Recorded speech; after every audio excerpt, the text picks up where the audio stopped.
우리 요한복음 20장 11절에서 18절입니다. 마리아는 무덤 밖에 서서 울고 있더니 울면서 구부려 무덤 안을 들여다보니 흰옷 입은 두 천사가 예수의 시체 누였던 곳에 하나는 머리편에 하나는 발편에 앉았더라. 천사들이 이르되 여자여 어찌하여 우느냐. 이르되 사람들이 내 주님을 옮겨다가 어디 두었는지 내가 알지 못함이니이다. 자, 이 말을 하고 뒤로 돌이켜 예수께서 서 계신 곳을 보았으나 예수이신 줄을 알지 못하더라. 예수께서 이르시되 여자여 어찌하여 울며 누구를 찾느냐 하시니 마리아는 그가 동산지기인 줄 알고 이르되 주여 당신이 옮겼거든 어디에 두었는지 내게 이르소서 그리하면 내가 가져가리이다. 예수께서 마리아야 하시거늘 마리아가 돌이켜 히브리 말로 라보니 하니 이는 선생님이라는 말이라. 예수께서 이르시되 나를 붙들지 말라. 내가 아직 아버지께로 올라가지 아니하였노라. 너는 내 형제들에게 가서 이르되 내가 내 아버지 곧 너희 아버지 내 하나님 곧 너희 하나님께로 올라간다 하라 하시니 막달라 마리아가 가서 제자들에게 내가 주를 보았다 하고 또 주께서 자기에게 이렇게 말씀하셨다 이르니라. 아멘. 우리 사랑하는 성도 여러분, 한 주간 동안도 평안하셨고요. 네. 감사합니다. 오늘은 우리 주님께서 장사된 지 3일 만에 다시 살아나셔서 우리에게도 장차 예수 그리스도를 믿는 하나님 백성들에게는 이처럼 우리에게도 부활이 있다는 것을 생생하게 우리에게 우리 주님께서 증거해 보여주셨고 우리도 그렇게 될 수 있다는 것을 확인시켜 주셨습니다.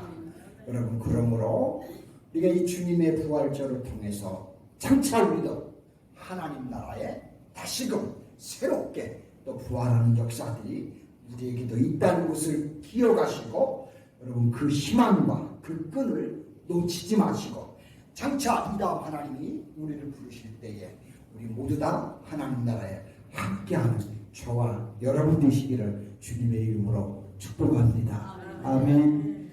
여러분 여기서도 만났는데 또 천국 가서 만나면 진짜 기쁘지 않을까요? 저는 그럴 것 같아요. 거기 갔는데 내가 거기 가서 딱 갔다가 우리 유택현 장모님 만났어요. 얼마나 반갑겠어요. 손잡고 막 흔들고 난리 칠 거 아니에요? 여러분 안 그래요? 권사님은 장모님 만나고 천국 가고 그냥 장모님 만나고 어이구 이 양반 여기서 또 만나네 하면서 좋아하고 막 그냥 부둥켜 안을 거 아니에요. 권사님 그치요? 안 그러셔요? 우리 권사님은 습기가 없으셔. 그렇다고 말씀하시고 우리 아내는 그럴 거예요. 그죠? 당신 말해봐요. 예, 그래요. 진짜 우리는 또 하늘나라에서 또 만납니다. 아멘? 얼마나 기쁠까요? 우리 권사님들을 또 보고 집사님들을 보고 장로님들을 본다는 사실이 너무 감사한 일이 아닐 수 없습니다. 자, 오늘 예수님께서는 당신이 우리의 인류를 구속하시기 위해서 구원하시기 위해 십자가에 돌아가셨지만 돌아가심으로 끝나지를 않으셨어요. 당신이 다시금 살아나셔서 자신을 실제로 나타내 보여주심으로써 우리에게 부활이 있다는 사실을 확신을 시켜주셨습니다. 얼마나 감사한지 몰라요. 자, 우리 예수님께서는 그분 생전에 이스라엘 사람들과 또한 그분의 사랑하는 제자들에게 여러 번 성경에서 예고하시고 말씀하신 대로 그 중에 하나만 본다면 마태복음 20장 19절에 보시면 이방인들에게 넘겨주어 그를 조롱하며 채찍질하며 십자가에 못 박게 할 것이나 제3일에 살아나리라 라고 하셨는데 그 말씀대로 우리 주님은 죽으심 가운데서 3일 만에 다시 살아나셨습니다. 자, 실제로 예수님께서는 그분이 말씀하신 대로 십자가 위에서 죽으신 후 사흘 만에 부활하셨습니다. 그 당시에 돌이 옮겨진 빈 무덤은 참으로 주님의 부활을 아주 생생하게 보여주는 산 증거였습니다. 증거물이에요. 하지만 죽은 자 가운데서 다시 살아나야 하리라 하신 이 주님 말씀을 그 당대의 사람들이 몇 프로나 믿었을까요? 주님의 이 말씀을 깨닫지 못한 제자들조차도 동산의 빈 무덤을 보면서도 부활의 기쁨을 느끼지를 못했고요. 오히려 주님의 대적자들이 예수님의 시신을 훔친 줄만 알고 더 염려하며 걱정하며 두려움에 빠졌습니다. 이러한 상황 가운데서 동산의 빈 무덤을 처음 목격했던 막달라 마리아는 예수님의 빈 무덤 앞에 서서 이제 슬픔으로 마냥 울고 있었습니다. 자, 그러자 13절에 보시면 천사들이 그 마리아를 향해서 이르되 여자여 어찌하여 우느냐? 이르되 사람들이 내 주를 옮겨다가 어디에다 주었는지 내가 알지를 못함이기 때문입니다 라고 하면서 이렇게 대답을 합니다. 자, 그리고 그때에 제자들은 마가의 다락방에 모여 두려움으로 문을 꼭꼭 걸어 잠그고 있었습니다. 따라서 만일 부활하신 예수님께서 곧바로 승천을 하늘나라로 가셨다면 막달라 마리아는 평생 어쩌면 무덤 앞에서 울고 있었을 뻔했습니다. 제자들은 얼마나 두려웠던지 문 밖으로 한 발짝도 나오지 못할 뻔했습니다. 자, 그런 구로 부활하신 주님께서는 곧바로 그분이 부활하셔서 성부 하나님께로 바로 하늘나라로 승천하지 않으시고요. 사도행전 1장 3절에 보시면 그가 고난받으신 후에 또한 그들에게 확실한 많은 증거로 친히 살아계심을 나타내시고 40일 동안 지상에 계시면서 그들에게 보이시고 하나님의 나라의 일을 말씀하시니라 라고 그렇게 성경을 못 박아서 우리에게 확실하게 이 사실을 알려주고 있는 것을 볼 수가 있습니다. 자, 그리고 이 낙심 중에 처한 성도들을 위로하시고 또 두려움에 빠져있던 제자들을 주님은 오셔서 격려하셨습니다. 뿐만 아니라 또 그런 가운데서도 부활하신 주님께서는 또 막달라 마리아와 10사도들에게 친히 나타나 주신 장면을 보게 됩니다. 자, 첫째로 먼저는 막달라 마리아에게 나타나셨습니다. 자, 16절로 18절에 보시면 예수께서 마리아야 하시거늘 마리아가 돌이켜 히브리 말로 라보니 하니, 이것은 선생님이라는 말입니다. 선생님이라고 불렀어요. 예수께 이르시되, 그렇게 부르자 예수께서 이르시되 나를 부르지 말라. 내가 아직 아버지께로 올라가지 아니하였노라.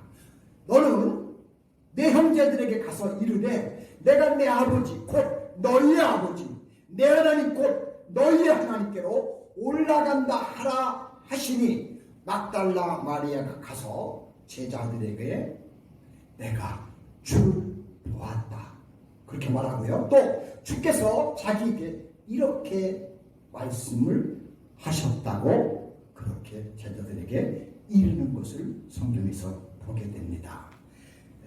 또 7 귀신에게 사로잡혀 정신과 육체적으로 심히 고통을 당하고 시달림을 당하다가 누가복음 8장 2절에 보시면 예수님으로 말미암아 치유를 받은 막달라 마리아는 그 이후로 그 치유의 은총에 감사하면서 헌신과 봉사로서 예수님을 따르고 섬기며 살아간 신실한 믿음의 여인이 되었습니다.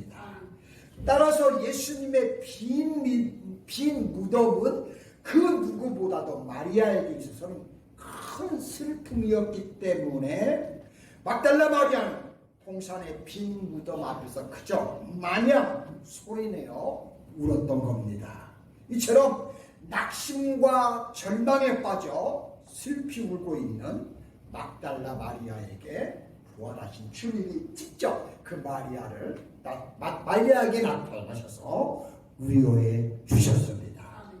여러분, 우리 주님은요, 우리가 힘들고 낙담하고 낙심할 때 언제나 우리 곁에서 우리를 위로한다는 사실을 놓치지 마시기 바랍니다. 이에 예수님께서는 평소에 그분의 다정스러운 음성으로 마리아야 하고 부르셨고요. 또 선한 목자의 음성을 들은 마리아는 마치 양이 제 목자의 음성을 알듯이 그제서야 그분이 주님이신 것을 깨닫고 나보니 선생님 이하면서 주님을 부르고 그 부르심에 그분이 호응을 했던 것입니다. 자, 그런데 그때 예수님께서 마리아에게 2가지 사실을 알려주십니다. 17절에 보시면 예수께서 이르시되 나를 붙잡지 말라. 내가 아직 아버지께로 올라가지 아니하였노라. 너는 내 형제들에게 가서 이르되 내가 내 아버지 곧 너희 아버지 내 하나님 곧 너희 하나님께로 올라간다 하시니 라고 이렇게 전해줘. 조금 있다가 아직 안 갔는데 올라간다 라고 이렇게 이야기를 합니다. 자, 첫째, 승천하신 이 전인고로 자신을 만지지를 말라고 하셨습니다. 이 말은 뭐냐면 신체적인 접촉이 전혀 불가능하다는 의미는 아니에요. 이것은 얼마 후, 즉 8일 후에 주님께서 의심하는 도마에 대해서도 오히려 자신의 손을 만져보라고 그렇게 또 발을 내가 꼬리를 하면서 권유한 사실에서도 우리는 이 사실을 잘 알 수 있습니다. 자, 아마도 막달라 마리아는 부활의 주님을 만난 죄송합니다. 그 사실이 너무나도 기뻤고 또 감격한 나머지 예수님의 발을 그저 끌어 안으려고 했던 것 같아요. 자, 그래서 예수님께서는 마리아의 행동을 일단 만류를 하시면서 앞으로는 생전의 때처럼 보고 듣고 만짐으로 이제는 교제할 것이 아니라 자신의 승천하신 이후에 이 땅에 임하실 보혜사 성령을 통해서 신령한 영적 교제를 나누어야 한다는 의미의 말씀을 주님이 마리아에게 해 주신 겁니다. 자, 둘째는 자신의 형제들에게도 가서 자신의 부활 승천을 알려주라고 주님이 말씀합니다. 17절에 보시면 예수께서 이르시되 나를 붙잡지 말라. 내가 아직 아버지께로 올라가지 아니하였노라. 너희는 너희 형제들에게 가서 이르되 내가 내 아버지 곧 너희의 하나님 내 하나님 곧 너희의 하나님께로 올라간다 하라 하시니라고 하시면서 예수님은 특이하게도 당신의 제자들에게 내 형제라고 그렇게 부르셨습니다. 예수님은 제자들을 이렇게 부활하신 후에 그들을 형제라고 불렀어요. 어쩌면 또한 우리 모두를 다 하나님은 하늘나라의 가족으로 부르실 줄로 저는 그렇게 믿습니다. 이처럼 주님과 제자들 간의 형제관계는 필연코 제자들과 하나님 간의 부자 관계가 형성되었음을 알 수가 있는 것입니다. 그런 거로 부활의 주님은 내 아버지 곧 너희 아버지, 내 하나님 곧 너희 하나님이라고 주님이 그래서 그렇게 말씀을 하셨던 것입니다. 따라서 주님의 부활은 제자들과는 아무런 사정이 없는 것이 아니라 부활한 주님은 그 부활로 말미암아 제자들에게 너희는 사망 권세로부터 나처럼 풀려난 것이고 내가 이렇게 살아서 부활함으로 말미암아 너희도 하나님의 자녀로 똑같이 나와 동등하게 그 자리에 서게 되는 것이고 내가 하나님의 아들인 것처럼 너희들은 하나님의 양자의 특권을 보장받아서 영원히 하나님 나라의 자녀들이 된다고 이렇게 최대의 주님의 부활이 경사임을 그들에게 알려주었다는 사실입니다. 여러분 주님의 부활은 그분이 그냥 살아난 것만 중요한 게 아니에요. 그분이 살아나심으로부터 예수를 믿는 모든 사람들이 하나님의 양자가 되는 하나님의 자녀가 되는 특권을 얻게 됐다는 사실입니다. 이건 엄청난 축복이 아닐 수가 없어요. 그분의 부활이 가져다 준 축복이 우리가 하나님 자녀가 되는 복이 되게 하신 겁니다. 이거는요 그 무엇과도 바꿀 수가 없고요. 그 어떤 것과도 비교할 수 없는 축복이라고 저는 그렇게 확신하고 있습니다. 자, 두 번째는 예수님이 이제 당신이 평소에 사랑했던 12 제자에게 나타나셨어요. 19절로 23절에 보시면 이날 곧 안식 후 첫날 저녁 때 제자들이 유대인들을 두려워하여 모인 곳에 문을 닫았더니 예수께서 오사 가운데 서서 이르시되 너희에게 평강이 있을지어다 라고 하신 겁니다. 할렐루야. 자, 이 말씀을 하시고 손과 옆구리를 보이시니 제자들이 주를 보고 기뻐하더라. 예수께서 또 이르시되 너희에게 평강이 있을지어다. 아버지께서 나를 보내신 것 같이 나도 이제 너희를 보내노라. 이 말씀을 하시고 그들을 향해서 숨을 내쉬며 이르시되 성령을 받아라. 너희가 누구의 죄든지 그대로 두면 그대로 있으리라 하시면서 너희는 성령 받아라 라고 말씀을 하셨습니다. 주님의 빈 무덤을 처음 목격한 마리아는 이제 부활하신 주님을 목격하고 부활의 첫 증언자가 되었습니다. 하지만 그때는 아직 주님의 부활을 체험하지 못한 제자들은 마리아가 그렇게 말을 하는데요. 그 말을 믿지를 않았어요. 그들 못했으니까요. 그럴 수도 있죠. 그죠? 자, 누가복음 24장 11절에 보시면 사도들은 그들의 말이 허탄한 듯 들려 믿지 아니하니라 라고 성경을 아주 기록을 했습니다. 또 마가복음 16장 11절에서는 그들은 예수께서 살아나셨다는 것과 마리아에게 보이셨다는 것을 듣고도 믿지 아니하니라 라고 했습니다. 따라서 주님의 열 제자들 그때는 도마가 그 자리에 없었습니다. 요한복음 20장 24절에 보시면 12 제자 중에 하나로서 디두모라 불리는 도마는 예수께서 오셨을 때 함께 있지 아니한지라 성경은 분명하게 그렇게 기록을 해 놓았습니다.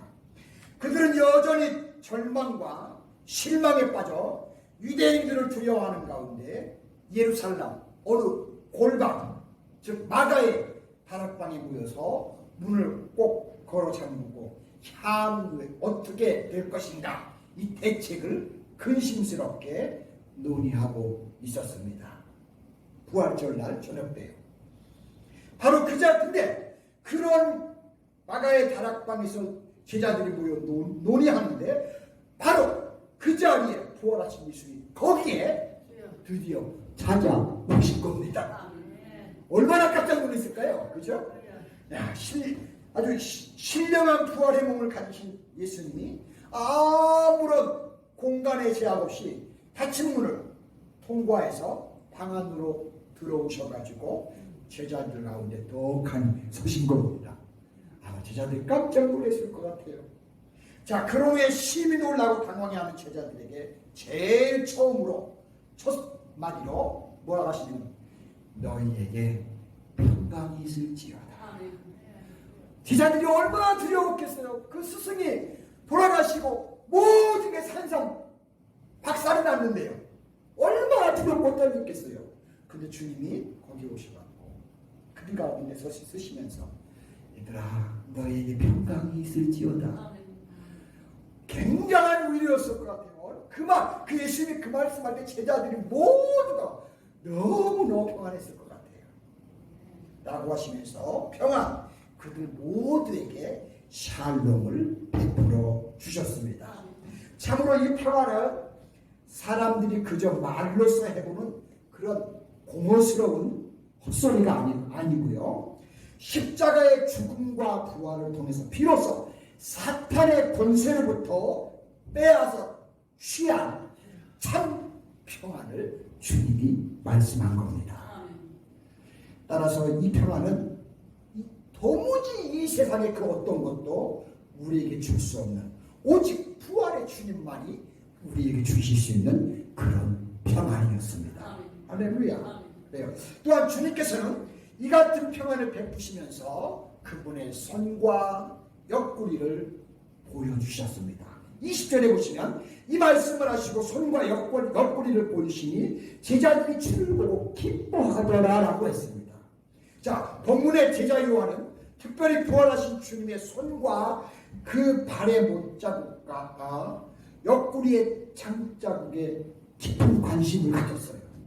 그리고 그 사실을 그가 강조합니다. 왜냐하면 이 본서가 쓰여질 당시 1세기 말년에 주님의 부활이 육체적인 부활이 아니라 단지 그것은 환영에 불과하다는 주장하는 이단의 무리들이 굉장히 많이 그 당시에 설치고 있었기 때문이었습니다. 그래서 사도 요한은 부활의 주님은 결코 너희들이 말하는 환영이나 유령이 아니라 육체의 몸을 가지신 분임을 분명하게 특별하게 그래서 그분이 강조를 했던 겁니다. 그런즉 그때 제자들도 그 예수님의 손의 못자국과 옆구리의 창자국을 보면서 모두가 다 신이 기뻐했다고 했습니다. 생전에 보고 알았던 주님의 모습 그대로였기 때문이었습니다. 단지 신령한 부활의 몸이 되셨고 십자가의 죽임을 당하실 때 입었던 상처만 새로 생겼을 뿐이지 예수님의 모습 그대로 전의 모습 그대로였던 것입니다. 본문 이처럼 보고 이와 같은 그 예수님의 모습을 보고 기뻐하는 제자들에게 예수님께서는 다시 한번 이제 거기에서 평강의 메시지를 제시해 주시고 그들에게 제자 파송의 말씀을 하셔요. 자, 본문 21절 보세요. 21절에 보시면 예수께서 또 이르시되 너에게 평강이 있을지어다. 아버지께서 나를 보내신 것 같이 이제 나도 너희를 또 세상에 보내노라 라고 하면서 그들을 부활하신 주님이 나타나셔서 이렇게 웃고 있지 말고 내가 여기 와서 너희 복음 전하는 것처럼 너희도 나가서 또 복음 전하라고 이렇게 예수님이 그들에게 말씀을 하셨다는 사실입니다. 참 놀라운 일이 아닐 수 없습니다. 정녕 부활하신 주님께서는 제자들에게 나타난 손과 옆구리와 상처를 보여주시면서 부활의 증거자가 되라. 이 골방에 앉아서 그저 가만히 있지 말고 그냥 기뻐하지 말고 내가 살아난 거로 기뻐하지 말고 가서 많은 사람들이 예수 그리스도의 부활을 알 수 있도록 그래서 그 예수님으로 인하여 그들의 삶에 만족함을 누릴 수 있도록 너희들 나가서 하나님을 증거하라고 예수님을 증거하라고 말씀하셨습니다. 그러자 제자들이 그 기쁨과 평안과 확신을 가지고 골방을 이제 박차고 나가서 예루살렘과 온 유대와 사마리아와 땅까지로 부활의 증인이 되도록 위해서 그들이 애를 쓰시는 것을 봅니다. 사도행전 1장 8절 보세요. 오직 성령이 너희에게 임하시매 너희가 권능을 받고 예루살렘과 온 유대와 사마리아와 땅끝까지로 내 증인이 되리라. 할렐루야. 실제로 제자들이 그렇게 했다는 사실입니다. 그리고 이와 같은 사명은 최종 지상을 떠나 승천하기 직전에까지 우리 주님이 주셨던 제자들의 제자들에게 주신 메시지였습니다. 하지만 또한 주님께서는 제자들을 세상에 보내시면서 그냥 보내지 않으셨어요. 생전의 때와 같이 그들에게 다 권세를 주셨습니다. 그것은 바로 뭐였냐면 보혜사 성령을 보내주셔서 그 제자들의 가는 길에 인도자게 되게 해주셨고 제자들이 사역할 수 있도록 그들의 옆에서 반려자가 되도록 하나님께서 성령으로 그렇게 역사해 주셨다는 사실입니다. 그리고 부활하신 주님은 또 쉼을 내쉬는 동작을 취하시면서 제자들에게 성령을 받아라. 이제 내가 떠났으니까 성령이 와서 역사할 건데 그 성령을 받으라고 부탁하셨습니다. 자, 그런데 예수님의 이와 같은 동작은 성령의 역할과 성질이 마치 바람 같은 쉬는 숨 같은 것을 표현하는 상징적인 행동일 뿐이지 실제로 하나님이 성령을 그들에게 보내실 거라는 거듭된 약속을 확신시키는 것이었습니다. 그냥 말로만 아니고 실제로 성령이 우리 가운데 올 거라는 것을 확신시킨 겁니다. 실제로 그때 성령이 예수님의 숨을 통하여 제자들에게 그 곁으로 들어가는 것을 보게 됩니다. 성령이 이 땅에 공식적으로 오심은 주님의 말씀대로 주님의 승천 후 열흘이 지난 바로 오순절 성령 강림을 통해서 그 사건이 이루어졌다는 사실입니다. 더불어 예수님께서는 제자들에게 이제는 죄를 사하기도 하시고 그대로 두기도 하는 권세를 제자들에게 베풀어 주십니다. 그래서 본문 23절에 보시면 너희가 누구의 죄든지 사하면 사해질 것이요 누구의 죄든지 그대로 두면 그대로 있으리라 하시니라 라고 예수님이 그렇게 말씀하십니다. 자, 이 말씀의 의미는 뭐냐면 성령 받음과 관련해서 이제부터는 사도들이 전할 복음의 증거의 메시지는 이제부터는 하나님의 놀라운 효력들이 거기서 나타난다는 것을 가르치는 것이었습니다. 다시 말하면 사도들 개인의 자연적인 인격이 예수님처럼 그들이 죄를 사하는 권세를 갖는 그런 의미를 뜻하는 것이었고요. 또 성령의 역사를 통해서 증거되는 사도들의 복음이 많은 사람들의 영생의 능력이 될 것이고 영원한 멸망에서 그들을 건지는 진리의 도가 될 거라고 말씀해 주신 겁니다. 자, 그러므로 이러한 복음의 영적 권위는 비단 사도들뿐만 아니라요 성령의 역사를 힘입는 복음 증거하는 모든 하나님의 사람들 전도자들에게는 동일하게 이 축복이 함께 주어졌다는 겁니다. 우리도 나가서 예수님을 증거하고 예수님을 전하면 우리를 통해서 그래서 다른 사람들이 예수를 믿을 수 있게 되고 하나님의 은혜가 그들에게도 끼쳐진다는 사실입니다. 실제로 죄를 사할 수 있는 분은 하나님 한 분밖에 없어요. 그죠? 자, 그런즉 성부 하나님과 성자 예수님과 성령만이 죄를 사하실 수 있고 또 복음을 증거하는 성부 하나님 예수 그리스도 성령 이 삼위일체께서는 전도자들을 통해서 전파되는 그 복음 속에 하나님의 성령께서 도와주시고 역사하셔서 사제의 능력들이 일어나게 하시고 당리들을 구원하게 하는 축복의 사람들이 되게 하셨다는 사실입니다. 얼마나 놀라운 일이 아닐 수가 없습니다. 이런 역사를 통해서 우리가 하나님의 귀한 복음을 우리까지도 받게 되었고 누리게 되었고 우리는 그 축복의 주인공이 된 겁니다. 할렐루야. 여러분, 이런 하나님의 역사와 사도들의 헌신과 성령의 역사로 우리가 이렇게 또한 후세에 그분의 축복의 자녀들이 되는 주인공들이 우리가 된 것입니다. 여러분, 이것을 끝까지 기억하시고 놓치지 마시고 아버지의 나라에 이를 때까지 이 내 포지션, 위치를 잘 지키시고 있다가 하나님 나라에서도 영원히 영생하면서 그 자리에서 우리 모두 함께 하시는 그런 축복의 자리에 모두가 있기를 주님의 이름으로 축원합니다. 기도합니다. 하나님 아버지, 고맙고 감사합니다. 우리를 위해 십자가에 달리시고 또 죽으셨다가 또 부활하신 자신을 제자들에게 또 주변의 사람들에게 나타내 보이시고 부활의 확신을 상기시켜 주시고 우리도 예수를 믿으면 이처럼 부활의 자리에 함께 동참하게 되고 그 자리에 그 하나님 나라에 같이 있게 될 것을 우리에게 이렇게 하나님께서 확실하게 성경을 통해 알려주셨습니다. 하나님, 얼마나 고마운지요, 얼마나 감사한지요.